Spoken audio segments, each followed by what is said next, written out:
Last কবে এসেছিল? ওই মেয়েটা যেদিন মারা গেল তার আগের দিন এসেছিল। তারপর থেকে ওদের আর কাউকে দেখিনি।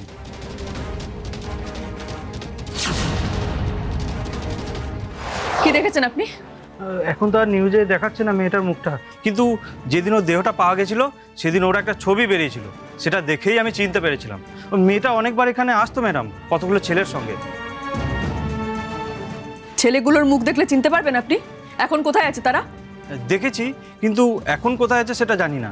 আপনাদের এখানে সিসিটিভি ফুটেজও পাওয়া যায়নি, এরকমটা কেন হলো বলতে পারবেন? ঠিক জানি না ম্যাডাম, এই ক্যামেরাগুলো বেশিরভাগ সময়ই খারাপ থাকতো। লোকাল থানা থেকে অনেকবার এসে ঝামেলা করেছিল, তারপর লাগিয়েও ছিল। ওই নিয়ম আছে, ক্যামেরা রাখতে হয় তাই রেখে দিয়েছে।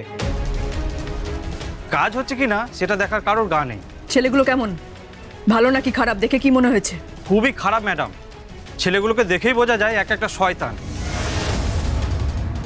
মেয়েটা একেবারেই বাচ্চা, ছেলেগুলো মেয়েটাকে নিয়ে মজা করতো, আর জোর করেই বলতে গেলে নেশা টেশা করাতো, তারপর নেশা করিয়ে মেয়েটাকে নিয়ে বেরিয়ে যেত।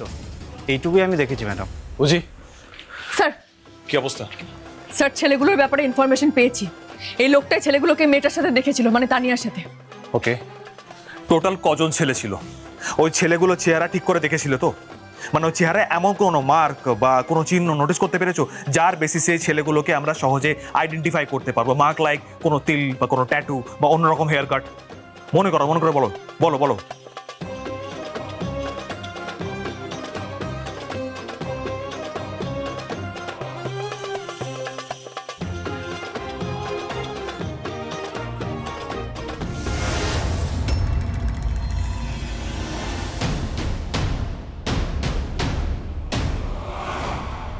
আচ্ছা, ওই ছেলেগুলোকে আবারও দেখলে চিনতে পারবে?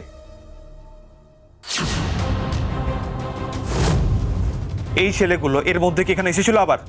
না স্যার। লাস্ট কবে এসেছিল?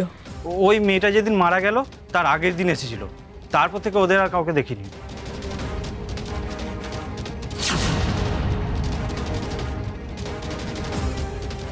আচ্ছা, এই বিল্ডিং এ আর কি কি আছে বলো তো? নিচে ডিস্কো থেক আছে, আর ওপরে গেস্ট হাউস আছে, কিছু রুম আছে।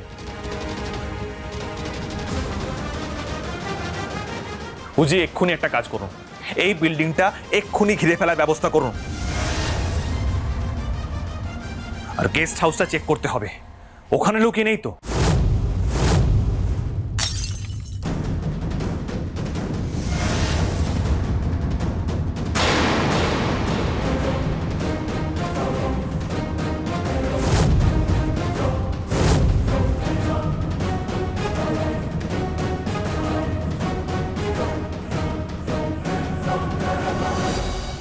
এখানে কেউ ছিল স্যার, যে দাঁড়িয়ে দাঁড়িয়ে আমাদের সব কথা শুনেছে? তার মানে ওই ছেলেগুলোর মধ্যে কেউ একটা ছিল এখানে। স্যার, আমরা খুঁজবো শুনে পালালো।